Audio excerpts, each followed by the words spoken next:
Deuxièmement, dans la première épître de Timothée, au chapitre 4, il est écrit que l'Antéchrist interdira de se marier. Puis enfin, dans la première épître de Jean, au chapitre 4, et au verset 2, il est écrit qu'il ne reconnaîtra pas Jésus comme étant le Messie. Donc nous voyons que ces trois caractéristiques ne se trouvent pas du tout chez le prophète, car toujours le Coran atteste que le prophète n'est qu'un prophète et qu'il n'y a pas d'autre Dieu que Dieu le Créateur qui mérite d'être adoré. Le prophète n'a aussi jamais interdit, bien sûr, de se marier, mais il a plutôt recommandé le mariage. Et troisièmement, Jésus, le Messie, fils de Marie, donc le Messie, est mentionné 11 fois dans le Coran.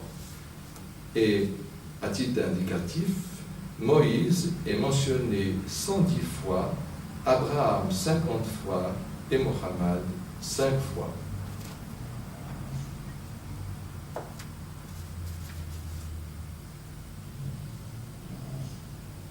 Nous lisons aussi dans encore une preuve, une grande preuve, c'est que vous savez que les enfants d'Israël qui avaient été asservis par la tyrannie de Pharaon et que celui-ci avait tué leurs enfants en bas âge, leurs garçons, parce qu'il voulait tuer Moïse. Vous savez que Dieu avait sauvé les enfants d'Israël, car Dieu avait élu ce peuple, mais c'est eux qui n'ont pas respecté leur engagement vis-à-vis de Dieu, ce qui fait qu'ils ne sont plus le peuple élu. Donc Dieu, pour eux, avait ouvert la mer. Vous connaissez cet épisode qui est dans la Bible, et aussi d'ailleurs rapporté dans le Coran. Et Moïse va toucher la mer de son bâton, et Dieu va faire ce miracle. Il va ouvrir la mer, et les enfants d'Israël vont passer à pied sec, puis Dieu va refermer la mer sur Pharaon et son armée. Or, les enfants d'Israël, après avoir vu ce miracle extraordinaire, au lieu d'être reconnaissants envers Dieu d'une telle faveur, ils se sont mis à fabriquer un veau d'or et se sont mis à l'adorer. Or, la Bible nous dit, je vais vous donner la preuve, la Bible nous dit que c'est Aaron qui a fabriqué ce veau d'or.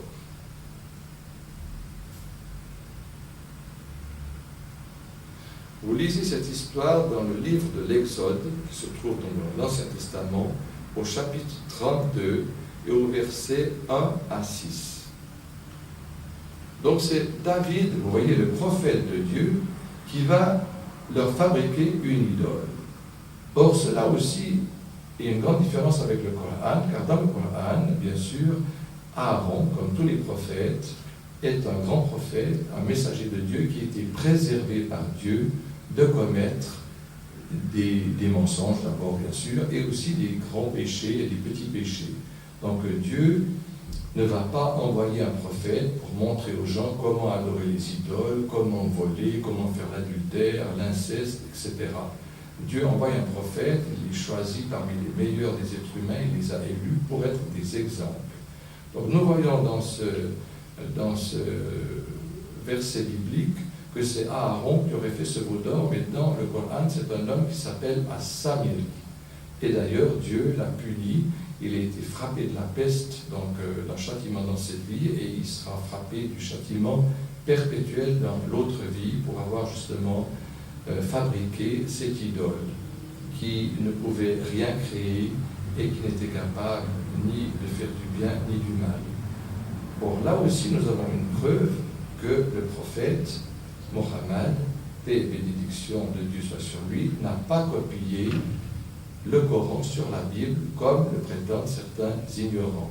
S'il est vrai que ces deux révélations racontent des fois les mêmes récits parce qu'elles proviennent de la même origine divine, il n'en demeure pas moins que si le prophète l'avait copié, il aurait copié les erreurs qui s'y trouvent, mais justement ce n'est pas le cas, puisque Dieu a promis de préserver ce livre et qu'il a dit que l'erreur n'est ni devant lui ni derrière lui, mais c'est un livre inattaquable. Je vais vous citer le verset. Donc dans le Coran, Dieu nous a dit, ce verset, donc, qui prouve que le Coran ne contient aucune erreur scientifique ou historique, ceux qui n'ont pas cru au rappel, c'est-à-dire le Coran, quand il leur est venu, alors que c'est un livre puissant, inattaquable, le fond ne peut venir à lui ni par devant ni par derrière, c'est une révélation descendue de la part d'un sage et d'un digne de louange. Fin de citation, c'est dans la sourate, les versets détaillés, la sourate numéro 41 au verset 41 et 42 que vous trouverez ces versets. Et également, Dieu nous a dit que dans le Coran, on ne trouve aucune contradiction absolue. Sourate les femmes, sourate numéro 4 au verset 82, je cite, « Que ne médite-t-il pas donc sur le Coran? S'il venait d'un autre que Dieu, ils y trouveraient à coup sûr de nombreuses contradictions. » Il faut savoir que on ne trouve pas de contradiction absolue dans le Coran, mais on va trouver l'abrogation. Qu'est-ce que l'abrogation?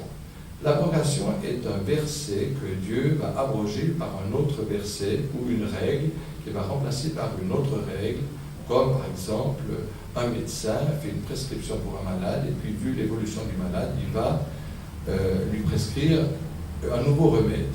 Cependant, à la différence de la Bible, parce que la Bible aussi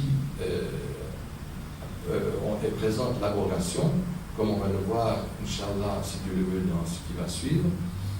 Donc l'abrogation dans la Bible concerne même Dieu, même l'être de Dieu, et même des lois très importantes qui ne devaient jamais être abrogées d'après la Bible. Par contre, dans le Coran, l'abrogation ne concerne que des règles secondaires et non pas l'être divin, qui lui est immuable et qu'il n'y a pas de changement chez Dieu. Alors, par exemple, si je me réfère à ces versets de l'évangile de Matthieu, au chapitre 5, au verset 17 et au chapitre 19, au verset 16-20, je lis ce qui suit, ces paroles qui sont attribuées à Jésus. « Ne croyez pas que je suis venu abolir la loi ou les prophètes. Je ne suis pas venu pour abolir, mais pour accomplir. Car, je vous le dis en vérité, tant que le ciel et la terre ne passeront point, il ne disparaîtra pas de la loi un seul trait de lettre. Celui donc qui violera l'un de ses plus petits commandements et qui enseignera à les violer sera déclaré le plus petit dans le royaume des cieux. » Fin de citation. Nous lisons aussi dans l'évangile de Luc, au chapitre 4, au verset 14 à 20, et aussi dans l'évangile de Matthieu, au chapitre 23, nous apprenons dans ces deux évangiles que Jésus dit ceci à ses disciples: « Les scribes et les pharisiens sont assis dans la chaire